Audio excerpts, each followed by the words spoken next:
di awal bulan Dzulhijjah itu menjadi amalan yang sangat-sangat spesial. Sehingga makanya sangat rugi kalau sampai kita nggak memanfaatkan hari ini sebaik-baiknya. Oh ya, jadi bahkan dikatakan oleh para ulama 10 awal Dzulhijjah ini lebih bagus daripada 10 akhir Ramadan keutamaannya. Tapi kalau masalah bukan persaingan ya Bu, nggak ada persaingan dalam masalah hal begini. Cuma ini sebenarnya adalah Allah tuh membukakan banyak kesempatan untuk kita memperbanyak amal baik. Yang kemarin Ramadan belum maksimal, alhamdulillah kita masih dipertemukan dengan hari istimewa ini. Kita manfaatkan sebaik-baiknya. Dan kenapa disebut sebagai hari yang terbaik? Apa yang menjadikannya spesial? Karena semua kebaikan yang dilakukan di hari yang lain bisa dilakukan di hari ini. Tapi nggak semua kebaikan yang bisa dilakukan di hari-hari ini bisa dilakukan di hari yang lain. Ada ibadah haji, nggak ada haji di bulan Syawal.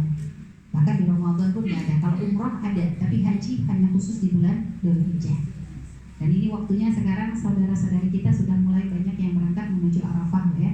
Sudah mulai menginap, ada menginap di Mina, dan sudah mulai melangkah ke Arafah, sudah mulai menuju ke Arafah. Alhamdulillah kita doain semoga para jemaah haji diterima amal ibadahnya oleh Allah SWT, diberikan kemudahan, diberi kesehatan, yang sakit disehatkan ya. Dan insya Allah semuanya mendapatkan gelar haji mabrur Bu ya. Kita doain jemaah haji semuanya dengan penuh ketulusan, semoga itu jadi pancingan doa. Kita juga nanti bisa dipanggil untuk bisa melaksanakan ibadah haji dan umrah insya Allah ya. Jadi kalau pengen benar-benar berangkat, doain orang yang haji dengan sungguh-sungguh. Itu supaya Pak, kita doain orang dengan yang baik, maka kata malaikat wala kabinetin, kamu dapat duluan. Dan juga untuk saudara-saudara atau kerabat yang mungkin melaksanakan ibadah haji, titip doa yang banyak mumpung mendekati hari Arafah. Titip doa Bu ya, jangan titip oleh-oleh.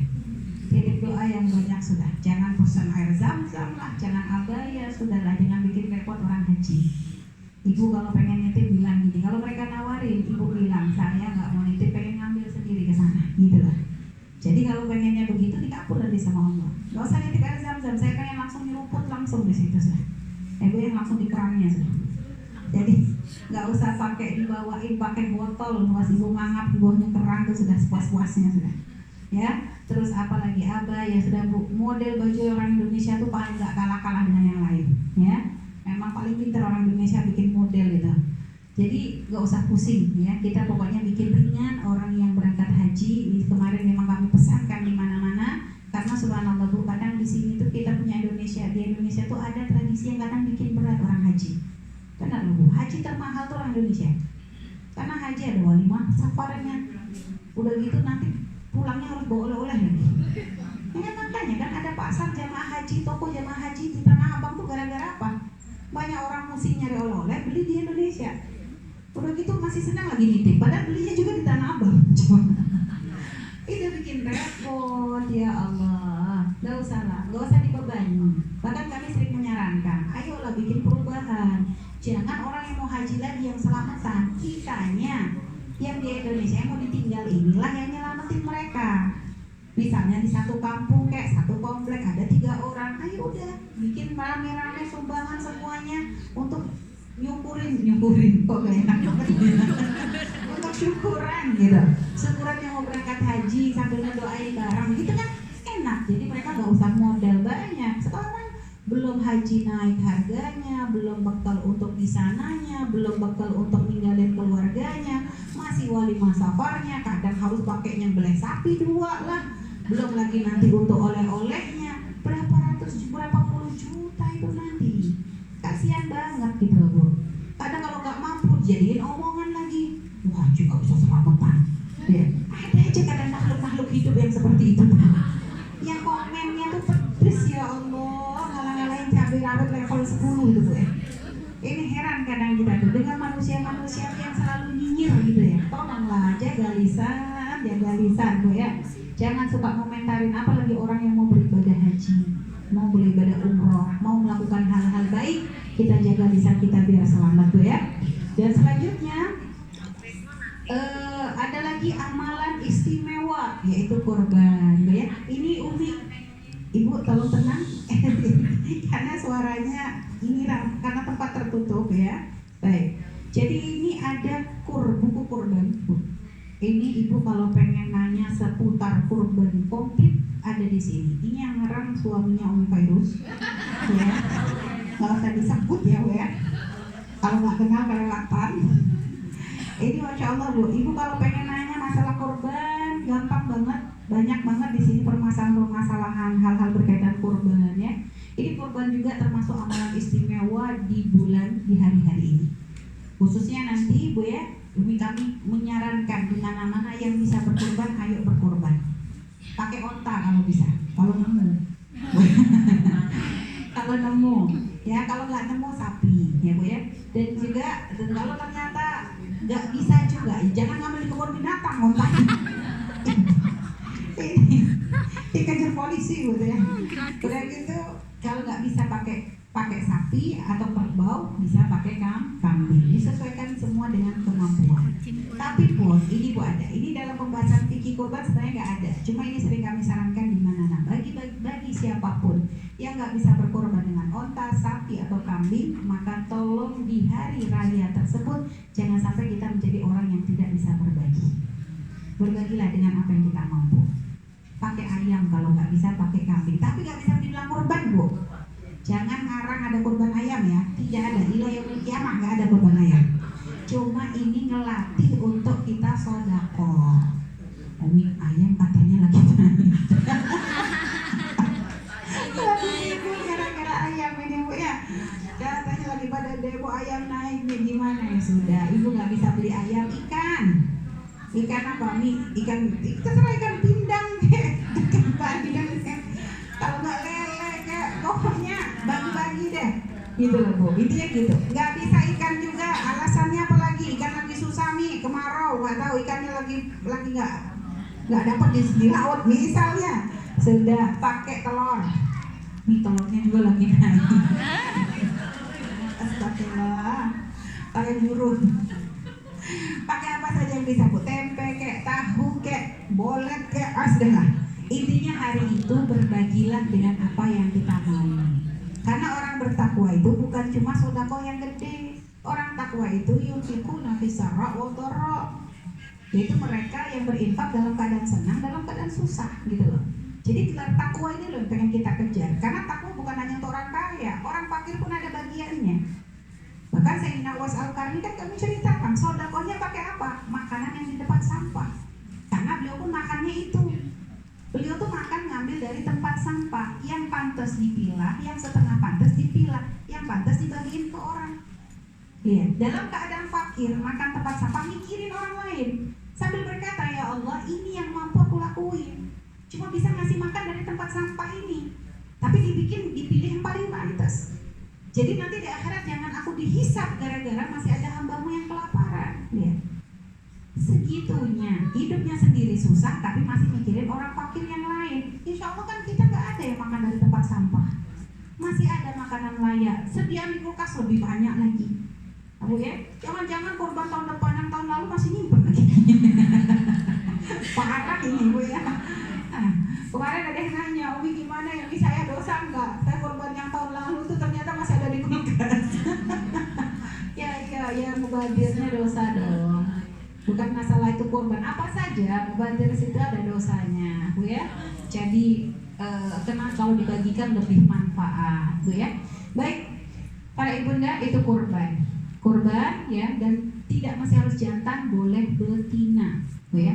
Boleh kambing betina, sapi betina, terserah. Dan sebenarnya lebih kepada masalah usia. Kalau domba kurang lebih 6 bulan, kalau kambing itu kurang lebih 1 tahun minimal ya. Kurang lebih ini, tapi bukan kewajiban Bu ya. Intinya kalau misalnya ada kambing 6 bulan tapi bongsor badannya, ngalah-ngalahin yang 1 tahun, ya lebih milih yang begitu gitu loh. Jadi lebih diutamakan yang gede. Kenapa? Semakin gede semakin banyak yang bisa dapat bagian. Sama misalnya beli kambing 1 berjantan, anggaplah contohnya 4 juta. Tapi kalau beli kambing betina bisa gedenya cuma lebih kecil sedikit tapi bisa dapat 2 misalnya, maka beli yang betina gitu loh Bu. Karena itu nanti semakin banyak semakin bisa dibagiin kan gitu. Semakin banyak bagian, kepalanya aja ada 2, kakinya udah 8 misalnya gitu kan, semakin banyak bagian. Hanya memang Bilangnya sih banyak orang kalau sapi betina sama jantan tuh bedanya, kalau kambing laki-laki banyak dagingnya, kalau betina banyak lemaknya. Kurang lebih sama kita gitu. Oh ya, jadi kurang lebih kita juga itu katanya. Jadi itu saja. Tapi walau alam sih Bu ya, yang pengerti perkambingan tolong silakan komen apa benar kayak gitu ya. Jadi gitu. Nah intinya berkorbanlah semampunya. Dan kurban itu ada dua model. Ada, ini agak kami bahas Bu ya. Nanti Ibu kalau pengen jelas silakan beli. Ini manfaat banget. Dan juga mungkin di komplek Ibu ada yang biasa membagikan kurban, bisa Ibu hadiahkan ke beliau. Kenapa? Karena banyak orang kadang ngebagiin kurban gak ngerti. Walaupun sebenarnya masalah kurban itu tidak sepelik zakat. Karena kalau kurban itu sebenarnya bukan hanya untuk orang fakir, cuma orang fakir diutamakan. Orang kaya pun dapat kurban boleh kok. Orang kafir juga, ini ada khilaf. Orang kafir kalau harbi jelas gak boleh. Harbi itu yang memerangi Islam, yang memfitnah, yang sama menyakiti orang muslim, itu gak bisa. Tapi kalau dhimmi, yang artinya yang memang ya artinya itu termasuk yang bertetangga dengan kita, akrab dengan kita, itu dalam ada pendapat kalau mereka dikasih kurban gimana, maka hukumnya makruh saja. Karena memang diprioritaskan adalah untuk orang Islam. Tapi pun di dalam pembagian kurban, kalau selagi itu bukan kurban wajib, jadi kan kurban ada dua, ada wajib, ada sunnah. Yang wajib itu yang nadar. Ibu misalnya kemarin anak lulus, saya kalau lulus, anak saya lulus, saya nadar kurban tahun ini, ibu wajib kurban. Atau saya nadar tahun ini kurban, kalimat itu gak ada nyambungin dengan apapun, ibu wajib kurban. Atau misalnya ada kambing, ibu langsung sudah katakan kambing ini akan saya jadikan kambing kurban. Ibu menunjuk kepada kambing tersebut dengan niat memang benar-benar itu kayak nadar, itu jatuh. Tapi kalau misal sekedar nunjuk, kita punya kambing, mana itu kambingmu tak? Kambing kurbanmu yang mana? Yang itu. Nah itu nggak sebut nadar. Ya, jadi nadar itu benar-benar memang menetapkan gitu loh Bu. Jadi itu ada di hati itu ada menetapkan, menjanjikan memang ini adalah untuk nadar. Dan pahalanya memang lebih gede sih Bu. Daripada sunnah, kambing nadar itu lebih gede. Tapi kalau kita berkorban dengan kambing nadar tadi, sedikit pun kita nggak boleh ambil bagian walaupun ujung kukunya. 100% itu harus dibagikan. Bu ya, tapi kalau kurban sunnah, nah di antara kesunahan orang yang berkurban kita boleh ngambil bagian. Walaupun misalnya kita nggak kepengen ngambil sedikit berbarokah, itu ada disunahkan. Jadi di antara kesunahan orang yang ingin berkurban, selain sunnah tidak potong rambut, nggak potong kuku, ada kesunahan nanti mengambil, Bu ya, mengambil bagian daripada kurban tersebut. Lalu nanti ada kesunahannya, ya kalau bisa nyembelih sendiri, kalau bisa. Kalau gara-gara itu langsung trauma seumur hidup ya jangan, gitu Bu ya. Terus juga menyembelihnya dalam keadaan suci, menghadap kiblat, mempertajam pisau, membaca bismillah, lalu ada membaca doa, itu Bu ya. Setelah itu mempercepat juga di saat penyembelihan, dan penyembelihannya dilakukan di depan umum gitu, dilihat oleh warga.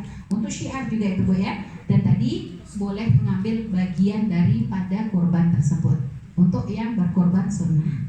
Nah, itu tadi tentang masalah kesunahannya. Adapun kalau niat kurban, ya kalau ibu sudah memang punya kambing, ibu langsung kerentek aja niat. Jadi memang kalau ada sebagian dalam mazhab Syafi'i itu niat itu adalah ketika kita akan menyembelih. Jadi sambil menyembelih itu langsung berniat untuk berkorban. Kalau memang menyembelih sendiri. Kalau disembelih oleh orang, jadi ketika disembelih nanti yang menyembelih itu meniatkan ini korbannya si fulan gitu. Ini pendapat Syafi'i, tapi jumhur ini lebih maslahat. Kalau dalam jumhur pokoknya ibu sudah punya kambing, niat kurban sudah kerentak aja, waktunya bebas. Nggak mesti. Makanya kadang ada orang di sini ada khilaf. Cuma kadang ada sebagian mewajibkan. Ibu pernah dengar nggak kalau kurban ibu harus melihat binatangnya?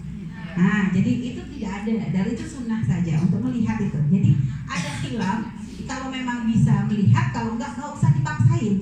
Apalagi nanti korbannya di tengah laki-laki, ibu nongkrong perempuan di situ gara-gara pengen lihat korban, nggak jadi maslahat.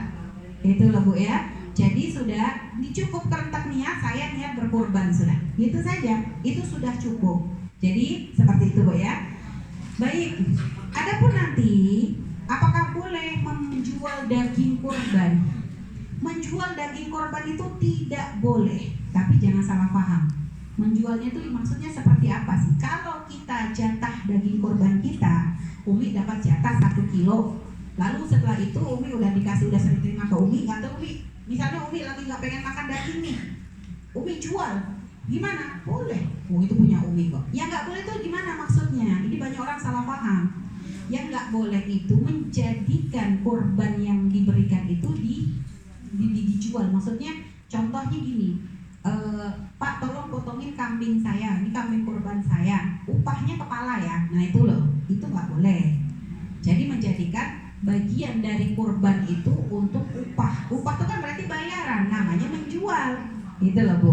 Atau ya tadi misalnya kita kurbannya banyak, korban kita banyak, akhirnya mungkin kita butuh orang untuk membantu. Yang membantu saya 20 orang, upahnya saya kasih ya, upahnya kasih 1 kilo. Oh itu nggak sah. Jadi malah jangan dibilang, karena upah itu maknanya bayaran.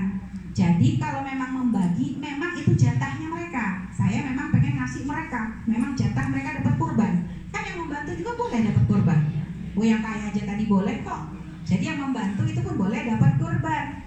Nah itu Bu ya. Jadi seperti itu. Jadi tetap prioritas adalah para fuqara Bu ya. Dan subhanallah Ibu, kesadaran dalam berkurban ini masih sangat langka di negeri kita.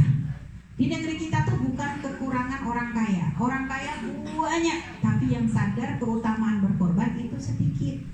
Jadi banyak yang menganggap kalau sudah pernah korban sudah beres. Enggak. Setiap tahun, ini sunnah tiap tahun diupayakan terus. Ya Bu ya, diupayakan untuk terus. Kenapa? Pahalanya gede beneran. Jadi ini diupayakan semampu kita, diniatkan. Kenapa? Orang fakir banyak, mereka tuh ngarap-ngarap daging itu dari tahun kemarin. Dari berbulan-bulan sudah bayangin mereka bakalan dapat jatah. Ujung-ujung karena sedikitnya korban yang disembelih, pembagiannya menjadi nggak masuk akal. Ya Allah Bu, kami di Yaman, waktu kami di Yaman Bu ya, kami tuh pernah dibilang mau dapat korban. Ujung-ujung apa? Kaget Bu, dan kita pikir paling 1 kantong. Dikasih separuh kambing. Itu zaman dulu Bu ya, kami tuh waktu itu memang Yaman masih sangat-sangat makmur. Itu setengah. Ya Allah, giliran di Indonesia kami lihat pembagian seperempat. Allah, seperempat tuh jadi apa? Ditusuk sate, setusuk aja belum tentu. Dibikin sop, itu nyari dagingnya kayak nyari harta karun itu Bu. Nggak kira nemu itu yang ngadu-ngadu itu. Ya melas banget ya Allah. Itulah Bu, makanya mereka ngarep-ngarepinnya udah lama, giliran dapat cuma sauprit. Kenapa ya gitulah, yang minta banyak, yang ngasih sedikit. Makanya ayo semuanya berupaya. Terus kita berbagi korban Bu ya, diupayakan Bu ya. Baik, jadi itu masalah korban, tolong benar-benar diniatkan untuk bisa berkorban, ya. Dan apalagi yang berkaitan korban. Adapun nanti kalau masalah korban arisan itu nggak ada masalah. Arisan itu sebenarnya boleh, mau korban untuk arisan korban kah, arisan umroh kah, atau arisan bangunan rumah, maksudnya apa? Bahan-bahan bangunan ya. Ada kan gitu kan? Arisan bahan bangunan rumah itu kayak di Jawa Timur tuh biasanya banyak. Sebenarnya nggak ada masalah. Yang penting jujur. Karena banyak orang sekarang tuh senang ngumpulin duit arisan terus hilang. Ini loh yang nggak benar. Jadi banyak orang tidak amanah di dalam masalah uang arisan, uang orang. Hati-hati, amanah di hadapan Allah. Jadi jangan menjadikan arisan itu bisnis. Karena sekarang juga banyak arisan dijadikan bisnis. Ya kalau misalnya dengan kesadaran, misalnya karena ibarat kecuali gini, misalnya ada orang memang ngumpulin uang arisan, tapi nanti dia bagian jemput, dan kita memang sudah ngomong bahwa nanti misalnya 1 juta dari arisan saya, yang 100-nya misalnya untuk yang ngumpulin uangnya, karena dia harus keliling sana sini kan lumayan, itu masih boleh. Tapi yang nggak boleh gini loh, ada kadang kita tuh harus membeli arisan. Saya kalau hasilnya dapatnya 10 juta, karena saya minta bulan ini, maka saya cuma dapat 9 juta. Itu namanya haram, itu nggak boleh. Nah, tapi kalau masalah arisan itu secara umum boleh. Begitupun arisan kurban, nggak ada masalah. Karena tujuannya membantu orang untuk bisa berkurban, boleh-boleh saja, nggak masalah Ibu. Hanya tentu tujuan menolong itu dipentingkan. Kalau sampai suatu saat ada teman yang pailit, yang biasanya arisan kok pailit, ini harus dipikirkan solusinya gitu. Karena kalau namanya pailit, siapa sih berharap pailit? Nggak ada orang berharap pailit. ini. Tapi kalau ada, jangan, artinya ya itu ya kalau memang ini menjadi hutang, tapi artinya kita pun harus berpikir untuk membantu seperti apa. Itu Bu ya. Jadi seperti itu. Adapun kalau kurban sumbangan, kurban gotong royong. Jadi kalau memang satu sapi 7 orang itu memang benar jatahnya begitu. Ini enggak, satu kambing dikeroyok satu kelas. Biasa kan di sekolah anak kita disuruh gitu ya. Itu gimana nih ya? Itu kalau enggak bisa dibilang kurban, enggak bisa. Tapi latihan untuk seperti itu boleh-boleh saja. Biasa di perusahaan untuk beli sapi keroyok 100 orang misalnya. Ya itu supaya latihan berbagi. Makanya kami bilang itu enggak masalah Ibu. Yang penting jangan mewajibkan sesuatu yang nggak wajib gitu. Artinya ya semampunya kalau mau mampu. Cuma biasanya tujuan di sekolah diadakan begitu agar senang-senang semuanya di hari raya. Kan beda ya beli sate di warung sama bakar-bakar sendiri. Walaupun kadang kegosongan lah apalah, tapi itu senangnya tuh ada, kebersamaannya itu loh Bu. Itu yang bikin kadang tuh beda hawanya itu loh.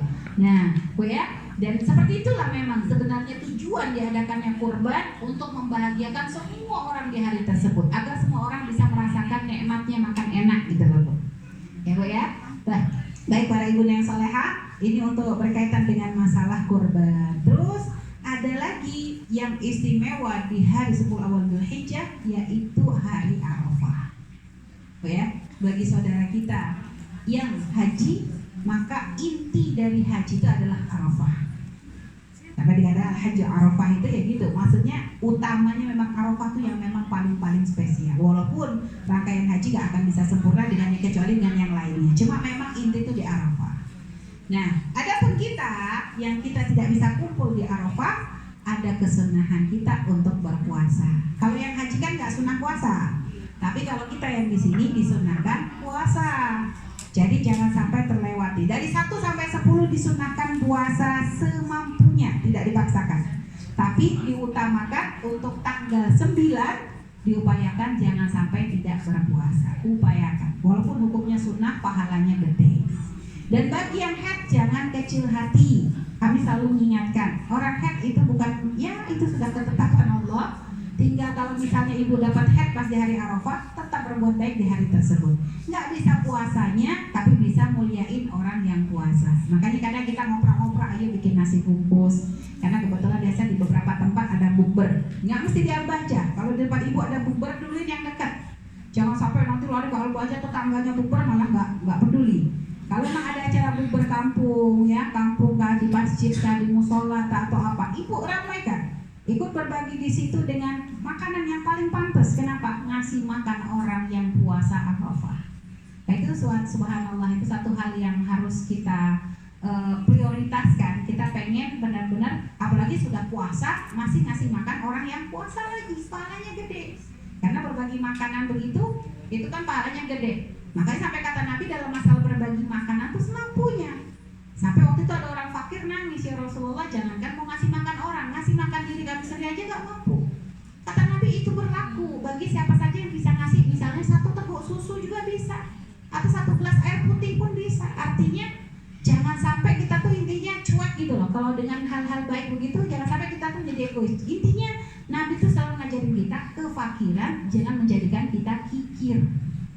Fakir itu adalah artinya sudah ketentuan Allah. Tapi kikir itu jangan. Ada orang kadang dengan fakir akhirnya jadi egois. Ngapain mikirin orang? Saya aja hidupnya susah. Tambah susah nanti. Jadi di saat kita oleh Allah diuji dengan kekurangan, terus berpikir untuk bisa menolong orang lain, Allah akan menolong kita. Itu ya.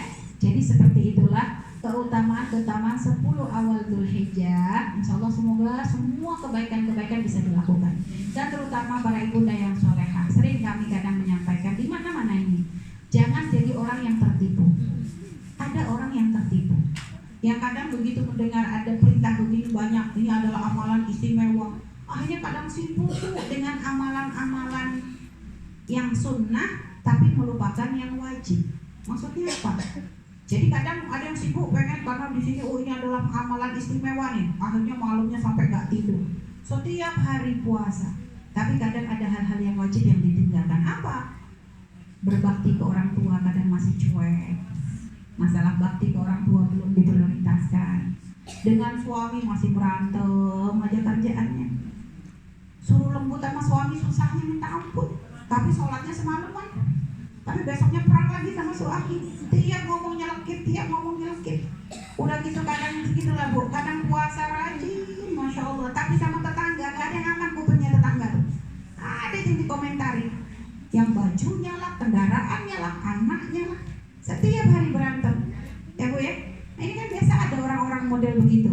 Anaknya dengan anaknya tetangga berantem, ibunya gak mau kalah.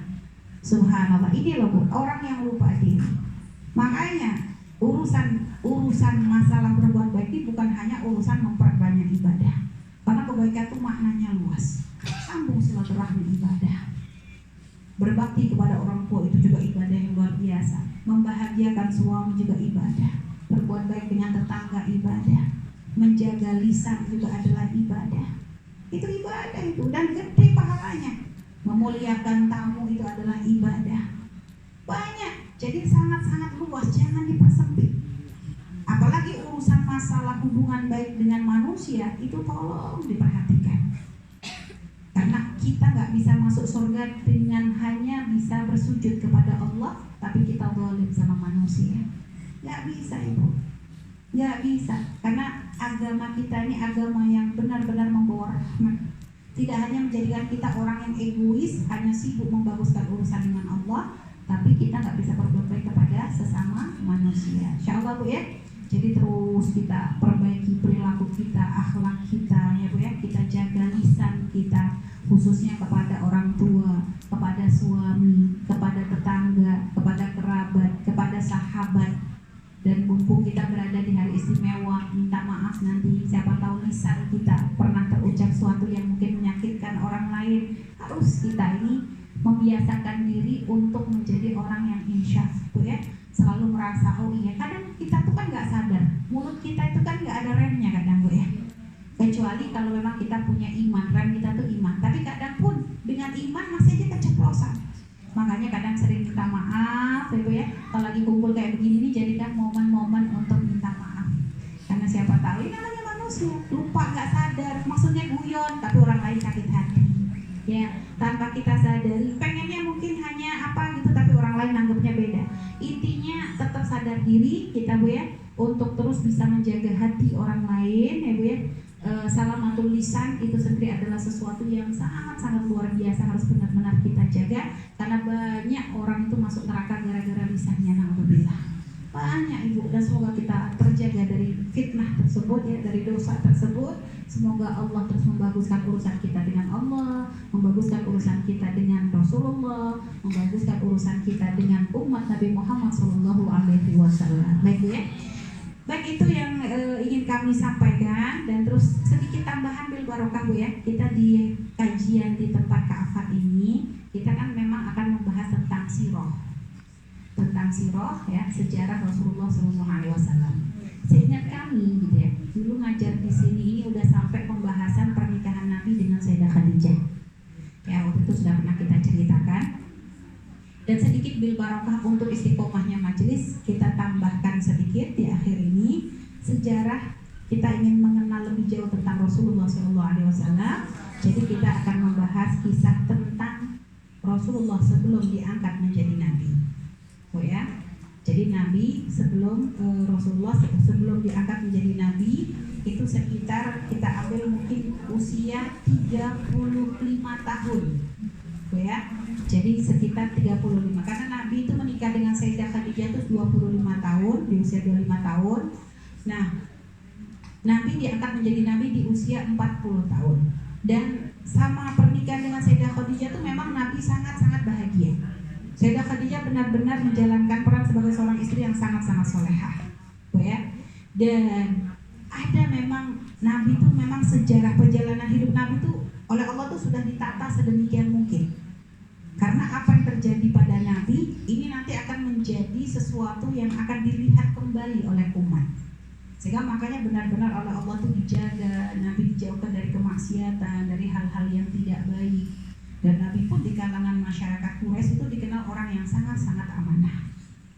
Sehingga ada satu peristiwa yang ini memang oleh Allah diatur sedemikian rupa, untuk menjadi satu pertanda bahwa Nabi ini akan menjadi orang yang membawa menjadi penyelesaian, bisa menyelesaikan permasalahan yang ada di dalam umat, yaitu peristiwa bina Ka'bah, pembangunan Ka'bah.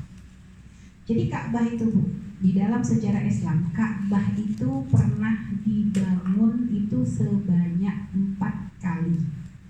Ya Bu ya, yang pasti ini. Ada tambahan 5 kali itu khilaf. Yang 4 ini yang pasti. Jadi pertama kali pembangunan Ka'bah itu dibangun oleh Nabi Ibrahim atas perintah dari Allah Subhanahu wa Ta'ala. Dikisahkan bahwasanya Nabi Ibrahim bertanya kepada Nabi Ismail, ya Ismail, Innallah amarani bi amr. Allah memerintahkan aku untuk melakukan satu perkara. Qala fasna ma amraka rabbuk. Kata Nabi Ismail, lakukan apa yang Allah perintahkan kepadamu. Lalu kata ayahnya, apa kamu mau menolongku? Kata beliau, kata Nabi Ismail, ya aku akan menolongmu. Itulah perintah untuk membuat Ka'bah. Itu pertama kali adalah di masa Nabi Ibrahim. Yang akhirnya Ka'bah itu benar-benar menjadi poros, menjadi pusat, dimana kayak punya magnet gitu Bu ya.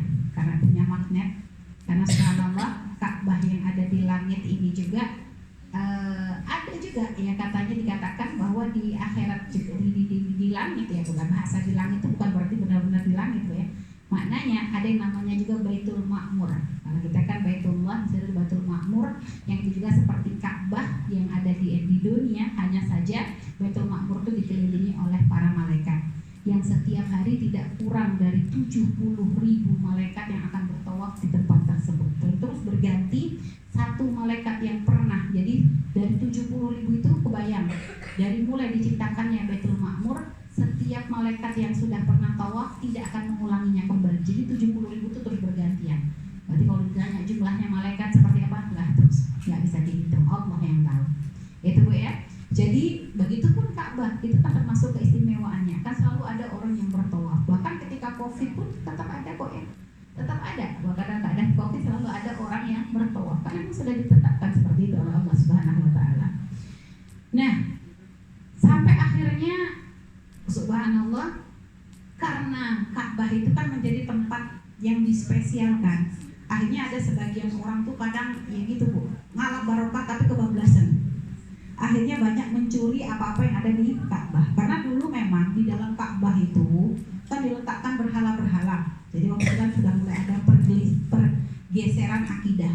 Jadi di dalam Ka'bah ada berhala, yang berhala-berhala itu dihiasi dengan perhiasan-perhiasan gitu Bu. Jadi ditaruh perhiasan-perhiasan, pakai kalung lah, pakai gelang lah gitu. Nah akhirnya ada juga orang yang depan ngambil. Orang yang depan ya namanya ada perhiasan begitu dicolong lah. Akhirnya banyak kerusakan di Ka'bah. Efeknya namanya orang maling kan pasti nggak pakai jalur normal. Akhirnya banyak kerusakan di Ka'bah. Belum lagi ternyata dengan kondisi begitu kena banjir. Habis itu sampai bangunan Ka'bah tuh habis. Sampai akhirnya waktu itu orang Ka'bah tuh galau, orang-orang Mekah galau. Ini gimana nih? Mau dibiarin atau dibangun? Pada takut. Karena mereka benar-benar mensucikan, memuliakan Ka'bah. Jadi pada takut, ini nanti kalau ini kan dari Nabi Ibrahim, kalau kita bongkar, lalu kita bangun, ini bentuk kurang ajar enggak? Jadi takut kena adab gitu loh Bu. Takut kena adab, akhirnya semua pada ragu, maju mundur. Sampai akhirnya akhirnya semua rapat, kumpul, sudah kita sepakat, ayo kita keroyok rame-rame, kita gotong royong rame-rame, kita ambil dari harta terbersih, tidak boleh dari dananya pelacuran, tidak boleh dari riba, nggak boleh dari dolen, pokoknya benar-benar dana yang terbersih yang dimiliki oleh ahli Makkah. Dan akhirnya terkumpullah uang dengan dana yang terbersih tadi Bu ya. Akhirnya ketika itu masih ragu juga untuk bongkar, sampai akhirnya ada seorang laki-laki, Walid bin siapa gitu, kami lupa namanya ya. Nah itu waktu itu mencoba dia membongkar Ka'bah dan ternyata nggak terjadi apa-apa sama dia. Akhirnya baru yang lainnya tuh berani ikut-ikutan. Jadi dipikir kalau ada yang bongkar Ka'bah langsung kena petir gitu loh Bu. Jadi ada ketakutan, langsung kena adab. Itu khawatirnya begitu karena yang mereka benar-benar mengagungkan. Ternyata nggak ada apa-apa, baru semuanya berani Bu ya. Dan akhirnya dikeroyoklah rame-rame sampai rampung ya. Sampai akhirnya, dan ini dari beberapa kabilah, sehingga akhirnya sampai pada pemasangan terakhir yaitu Hajar Aswad, meletakkan kembali Hajar Aswad di tempatnya, itu yang menjadi sebab perselisihan kembali. sampai ribut, sampai akhirnya ada satu mengusulkan, ya sudah, kita pilih orang yang pertama kali memasuki masjid, pintu masjid dialah yang akan menghakimi atau memutuskan tentang masalah Hajar Aswad. Akhirnya itulah Allah memilih Nabi kita untuk datang di waktu tersebut. Dan datanglah Rasulullah dan mereka semua langsung tidak ada satupun yang komplain. Semua merasa ridho karena memang Nabi dikenal sebagai Al-Amin. Itu memang mereka sangat meyakini kejujuran dan keamanahannya Rasulullah. Sehingga akhirnya Nabi pun memutuskan untuk mencari selendang begitu Bu, lalu semua kabilah memegang ujungnya, memegang setiap torofnya, setiap ujungnya, lalu mereka Nabi yang mengambil Hajar Aswad, lalu setelah itu mereka menggotong rame-rame Hajar Aswad ke Ka'bah dan Nabi yang meletakkan ke tempatnya. Jadi sudah Allah mengatur, sejarah ini tidak akan terlupakan. Dan juga termasuk dalam peristiwa Hajar Aswad ini, peletakan Hajar Aswad yang diletakkan oleh Rasulullah, itu juga berbarengan dengan kelahirannya seseorang yang spesial, yaitu Sayyidah Fatimah Zahra. Jadi Nabi Sayyidah Fatimah itu lahir di hari tersebut, dipilihkan oleh Allah berbarengan dengan peristiwa istimewa yang terjadi pada diri Nabi Muhammad SAW. Nah, ini sekilas tentang pembangunan Ka'bah. Selanjutnya, Ka'bah dibongkar lagi kapan?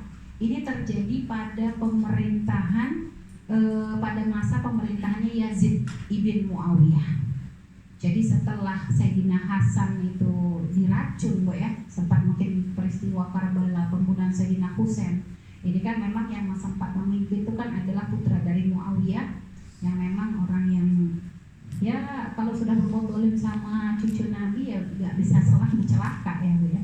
Yazid bin Muawiyah ini juga bukan hanya dikumpulkan keburukan itu dengan membunuh Sayyidina Husain, bahkan juga Yazid bin Muawiyah ini termasuk orang yang memerintahkan untuk memerangi Sayyidina Abdullah ibn Zubair, putra daripada Sayyidina Zubair ibn Awam, dan Sayyidah Asma binti Abi Bakrin.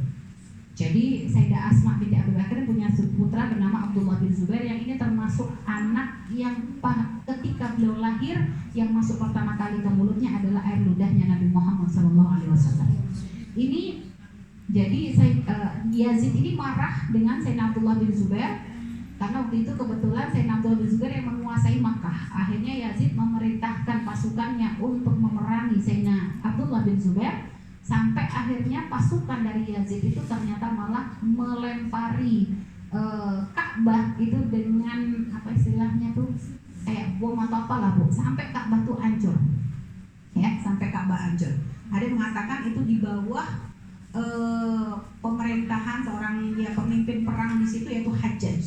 Hajjaj ini sendiri adalah tangan kanannya Yazid, yang ini merupakan orang yang subhanallah, kalau orang jahat tuh memang benar-benar kayak dikumpulin semua kejahatan Bu ya. Ini termasuk orang yang paling banyak membunuh para ulama, Hajjaj ini.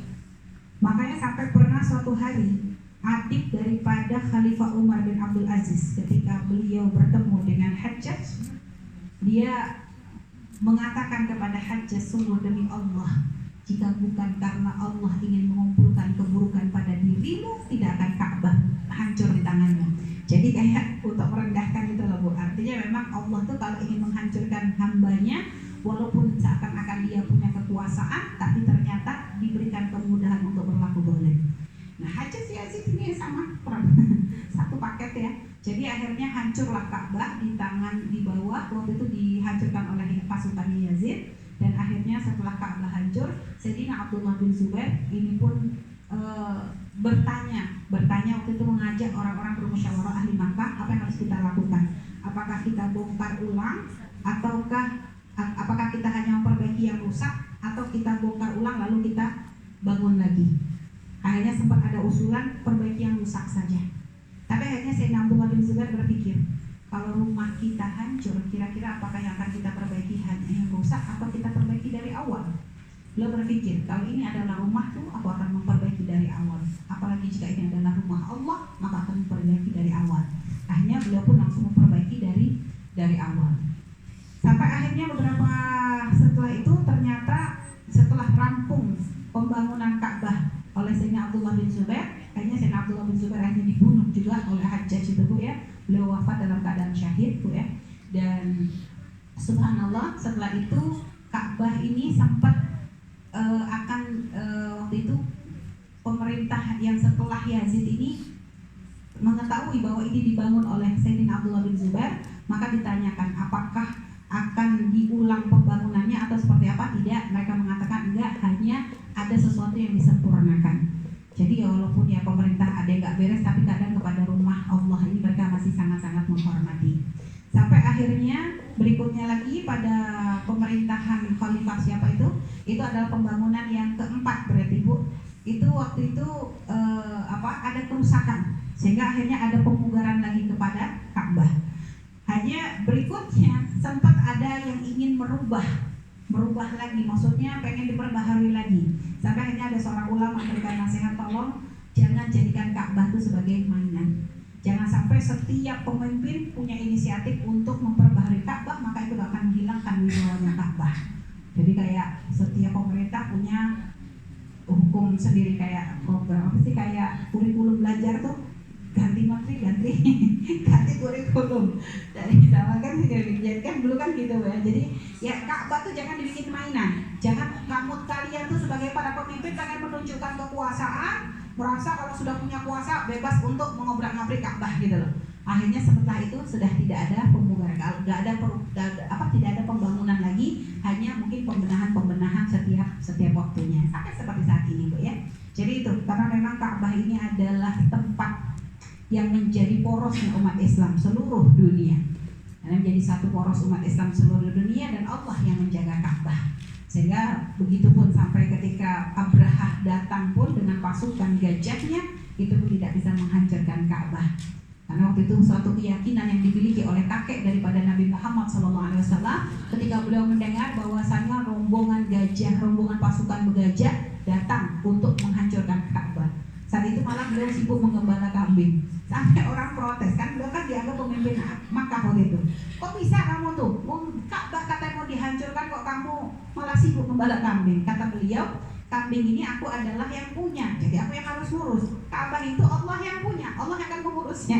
Jadi keyakinan, bukan karena ngeremehin, karena yakin Allah gak akan membiarkan. Dan akhirnya benarlah Allah kirim burung ababil untuk menghancurkan pasukan gajah itu Bu ya. Jadi seperti itu. Itu adalah sekilas Bu ya, kejadian istimewa yang terjadi sebelum Nabi diangkat menjadi Nabi. Baru setelah itu semakin dekat dengan waktu diangkatnya Rasulullah menjadi Rasul di usia 40, Nabi mulai banyak berkhalwah, banyak uzlah. Jadi Nabi mulai banyak berada di Gua Hira Bu ya, mulai merenung, mulai menjauh dari hiruk pikuknya dunia.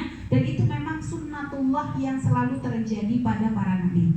Jadi ada beberapa hal yang selalu terjadi pada para nabi, menjadi sunnatullahnya para nabi. Itu diantaranya itu adalah mengembala kambing. Kalau kita lihat kisahnya Nabi Isa, Nabi Musa, para nabi rata-rata semua mengembala kambing ya, mengembala kambing. Lalu setelah itu uzlah pun menjadi sesuatu yang selalu terjadi sebelum diangkat menjadi nabi. Makanya merenung itu Bu, itu punya makna gede. Makanya kita pun dianjurkan untuk kadang merenung, bukan hanya memperbanyak ibadah. Merenung tuh gimana? Jadi sambil sholat, setelah sholat ya, sambil istighfar tuh sambil ingat dosa. Itu merenung. Jadi jangan hanya mikir banyakin rakaat. Ada orang tuh banyakin rakaat, sholat sampai berakaat tapi nggak ada renungan. Dia nggak pernah coba untuk melihat dosa-dosanya, nggak coba merenungi gimana dia dengan orang tua, nggak mencoba melihat dia dengan suami, nggak mencoba melihat dia dengan saudara, nggak mencoba lihat dengan tetangga, dengan sahabat. Terus hanya sibuk memperbanyak ibadah, tapi tidak coba introspeksi. Makanya sampai dikatakan ulama, merenung itu sangat penting ya. Tafakkur saat khairun ibadah sana. Maka dikatakan tafakkur, merenung 1 jam itu lebih bagus daripada ibadah selama 1 tahun.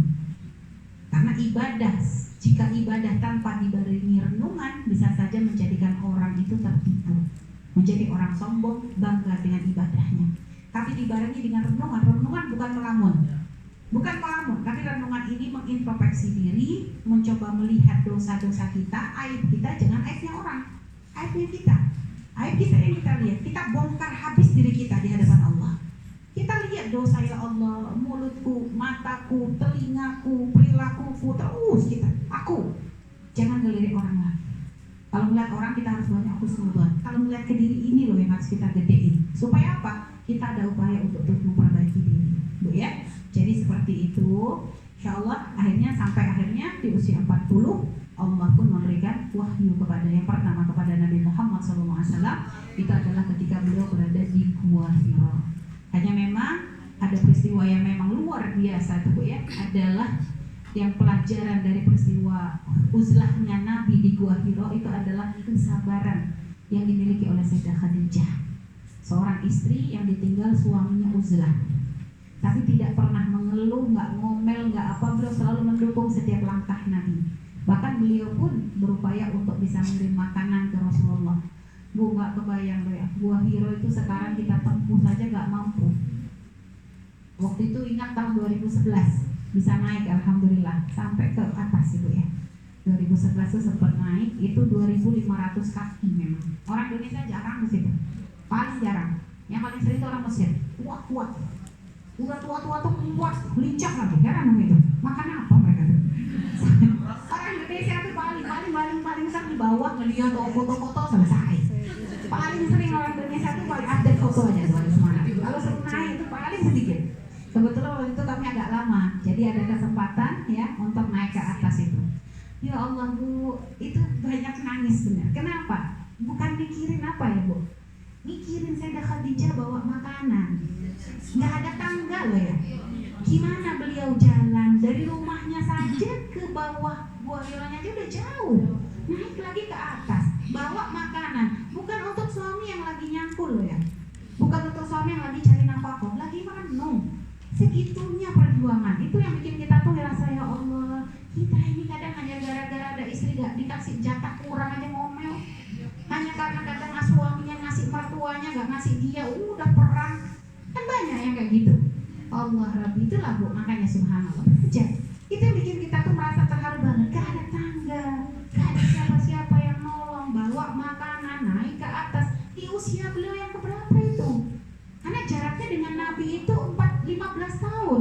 Kalau waktu itu Nabi di usia 40, berarti Sayyidah Khadijah 55. Di usia sebegitu tuh perempuan tuh sudah semakin rapuh. Apalagi belum punya anak banyak. Lihat, punya anak banyak. Nah itu kebayang beratnya perjuangan itu yang luar biasa itu. Sampai subhanallah, makanya sampai ke atas ya Allah segini. Itu tuh tempat posisi Gua Hira juga tuh bukan posisi yang kayak gua yang memang sudah didesain, enggak Ibu. Hanya tempat nyempil begitu. Kita sekarang sudah dibuat tangga-tangganya, tapi kayaknya dulu kan pasti tidak ada. Nah jalurnya kalau kita sudah sampai ke puncak ya, sampai ke puncak Gua Hira, untuk nyampe ke Gua Hira itu Bu, itu nggak bakalan nyampe, nggak bisa langsung di situ. Kita harus turun lagi ke pinggir. Jadi kalau sudah nyampe ke puncak tangga itu bukan di situ Gua Hira. Gua Hira tuh di pinggirnya. Jadi pilihan kita turun dari atas itu bahaya, atau nanti kita bisa memilih kayak ada jalur kecil gitu yang hanya cukup satu orang tok kalau lewat itu pun harus benar-benar mengecilkan badan, benar-benar harus miring begitu karena tempatnya tuh sempit begitu. Dari atas itu untuk turun ke bawah untuk sampai ke Gua Hira. Susah banget itu untuk dijangkau. Makanya subhanallah, dan tempatnya kecil dan memang itu dipilih oleh Allah ya, dan sampai sekarang bau wanginya itu kayak gak hilang-hilang memang. Subhanallah ya, tempat kalau sudah pernah ada Rasulullah di situ tuh memang beda hawanya tuh beda banget. Jadi memang wanginya tuh memang kayak nggak selesai tuh ya, subhanallah. Tapi ini kalau ada yang punya kesempatan alhamdulillah. Tapi ingat ya Bu, ini kami sampaikan juga, jangan lupa ziarah Gua Hira bukan suatu yang wajib. Jadi jangan sampai para wanita ziarah Gua Hira lalu akhirnya ada ikhtilat dengan laki-laki. Kalau ternyata di Gua Hira itu lagi banyak laki, maka ibu jangan turun sudah abadan. Kami pernah melihat para ibu-ibu maksa untuk ke Gua Hira, akhirnya kepencet-pencet sama bapak-bapak itu. Karena tempat kecil. Wah itu sampai banyak menggonceng-gonceng gitu, ya Allah, itu sampai mau nangis ini perempuan. Ini kalau Nabi aja ada yang marah juga, tidak boleh perempuan begitu. Karena ini bukan wajib, beda dengan tawaf. Tawaf kita kegencet ya, ini wajib, tapi ini kan sunnah. Gitu. Jadi kalau amalan sunnah ya jangan. Jadi jangan sampai memaksakan seperti itu. Jadi waktu itu Umi bisa, kebetulan Bu ya, namanya alhamdulillah Rizki. Jadi pas kami datang, kita baru nyampe lagi kalau lihat ke bawah, ya Allah seramnya, laki perempuan segala itu kita udah nahan di atas sama beberapa rombongan itu. Subhanallah tiba-tiba adzan. Ya karena kita juga mikir Umi itu kalau lari juga ke masjid nggak bakalan ngejar, turunnya bisa berasa gelinding kita ini. Ya sudah aja kita bertahan di atas. Cuma subhanallah bertahan di atas itu rupanya sama Allah memang dikasih kesempatan. Laki-lakinya kabur semua. Kosong itu, Gua Hira benar-benar kosong, samsung, tidak ada orang. Sehingga akhirnya kami dan rombongan ibu-ibu tuh akhirnya bisa turun di situ rame-rame. Benar-benar itu kayak tempat kita khusus itu. Gitu Bu ya. Jadi memang subhanallah itu tempat istimewa. Luar biasa, semoga ibu bisa diberi kesempatan untuk bisa ke sana. Dan uniknya memang, Umi pikir Umi yang ngerasain, ternyata dirasain sama teman-teman yang ikutan naik. Capeknya kalau naik ke Gua Hira tuh Bu, capek ya, namanya ke atas ya. Tapi ajibnya kalau kita istirahat bentar, habis itu kita jalan lagi. Itu kayak tenaga kita tuh balik awal. Nah, itu yang pernah kami rasakan. Nggak tahu ya kalau sekarang. Cuma sekarang katanya tangganya sudah beda. Kalau dulu tangga kami tuh pendek-pendek. Kalau sekarang tuh agak lebih berat, tinggi-tinggi. Jadi sudah desainnya tuh agak tinggi, jadi memang agak menyusahkan untuk dilalui, ya. Tapi insya Allah semoga dikasih lutut sehat, badan sehat. Insya Allah dikasih kemudahan untuk bisa ke sana. Baik Ibu yang dimuliakan Allah SWT, ini sekilas tentang masalah perjalanan Nabi sebelum diangkat menjadi Nabi. Kalau pertemuan berikutnya kita akan menceritakan kisah ketika Nabi mendapatkan wahyu pertama di Gua Hira, ya. Lalu apa saja hal-hal yang terjadi, yaitu setelah di awal dakwahnya Nabi Muhammad SAW. Wallahu a'lam bishawab. Baik Pak Ibunda, satu pertanyaan berbarokah, apakah berkenan siro atau berkenan kurban atau berkenaan ini, silakan. Ya, monggo silakan. Langsung ya. Assalamualaikum warahmatullahi wabarakatuh. Begini, saya punya cucu. Itu sekarang dihidupin ya Pak? Saya punya cucu Umi. Saya mengajak untuk puasa. Setelah itu dia bertanya, boleh enggak puasa yang 3 hari ini? Saya masih punya kodo 2 hari, boleh enggak digabung? Baik, Masya Allah. Baik, Bu, bilang ke cucunya bukan hanya boleh, sangat dianjurkan. Itu maka cerdas. Karena memang bagi yang punya kodok jangan sibuk sunnah. Yang punya kodok malah bayar kodok. Dan gak usah niat sunnah. Lalu nanti dapat nggak? Dapat pahala sunnahnya. Jadi cukup niat kodok, nanti pahala sunnahnya ikut. Jadi gitu. Jadi untuk yang punya hutang, prioritaskan kalau pengen bayar hutang malah di hari-hari yang istimewa. Supaya ya artinya gini loh Bu, ada orang kadang semangat sunnah tapi kodoknya nggak dibayar, ini kecewa dia. Kalau emang kita bisa, bagusnya memang secepatnya bayar hutang. Kalau nggak bisa bisa dicicil-cicil. Ya sudah semampunya untuk membayar. Tapi kalau ternyata berbarengan dengan waktu-waktu istimewa, maka diniatkan bayar hutang, nanti pahala sunnahnya secara otomatis masuk. Gitu Bu ya. Ya ini bakal berbahagia untuk para ibunda yang banyak hutang puasanya ini. Baik, jadi itu bisa Bu ya. Dan Ibu mungkin ini yang kadang sering jadi pertanyaan juga. Kalau misalnya kita itu hanya punya kambing, biasanya ya setiap tahun paling pantas bisanya cuma 1 ekor nih. Mana yang lebih bagus? Apakah karena gini kan sunnah tuh ada ainiyah, ada kifayah. Ainiyah semua orang disunahkan untuk korban bagi yang mampu ya, bagi yang mampu disunahkan korban.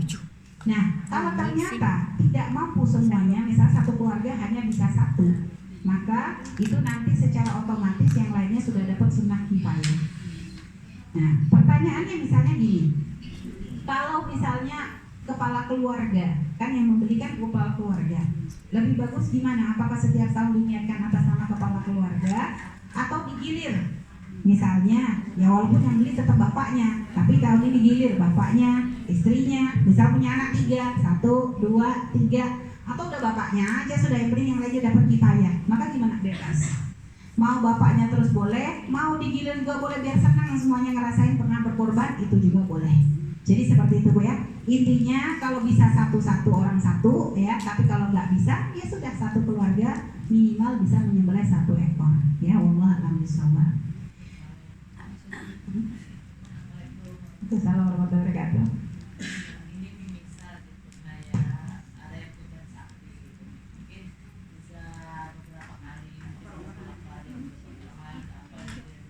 Itu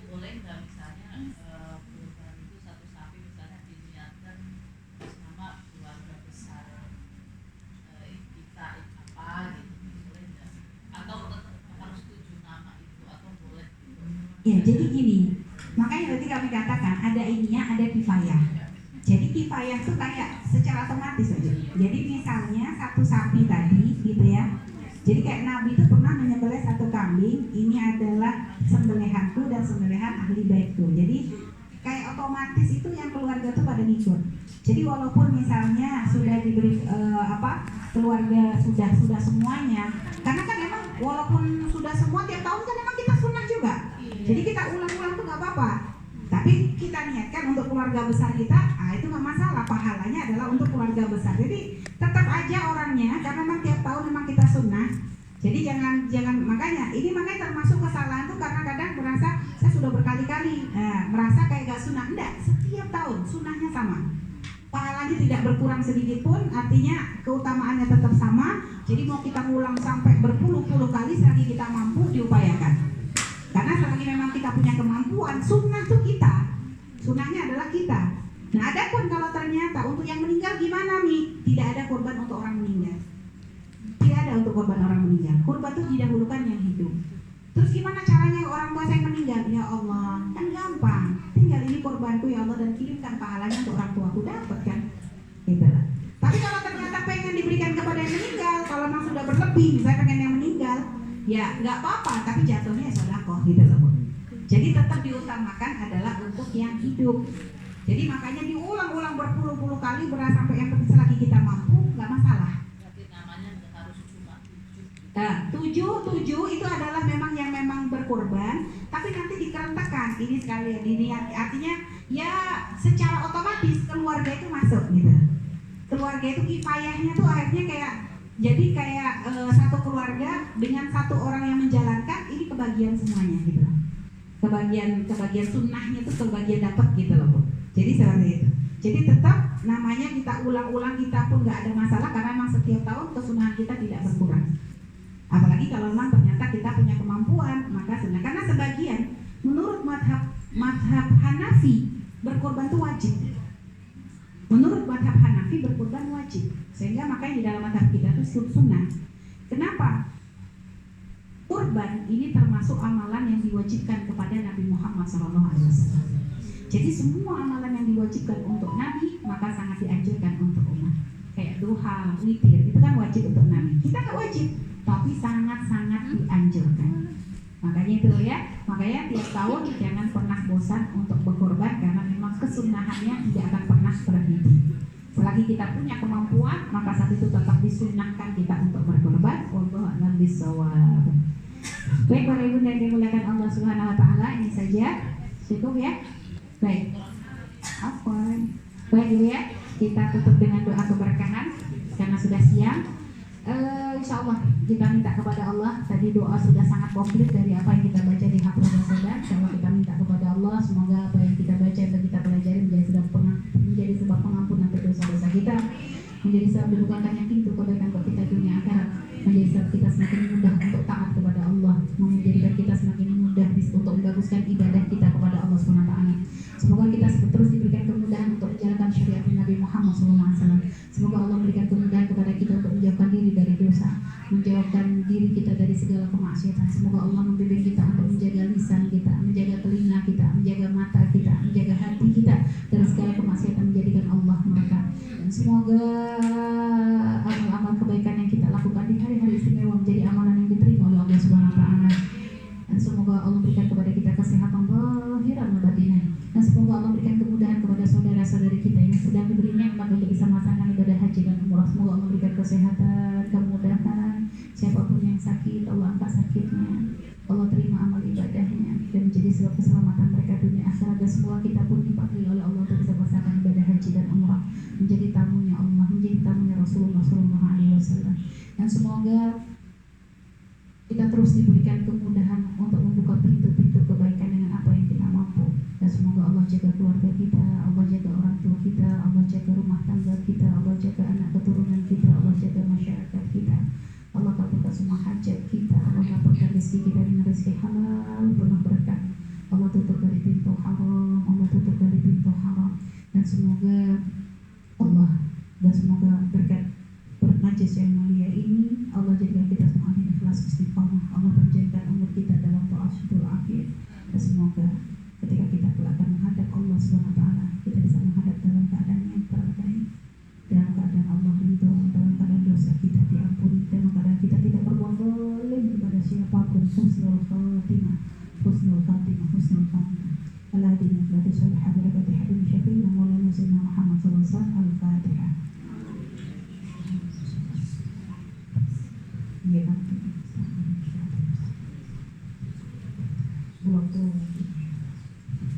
Baik, terima kasih para yang memuliakan Allah. Insyaallah, terima kasih, mohon maafnya untuk berada di bulan mulia sebelum kita masuki hari ke-9 juga hari raya Idul Adha, ya.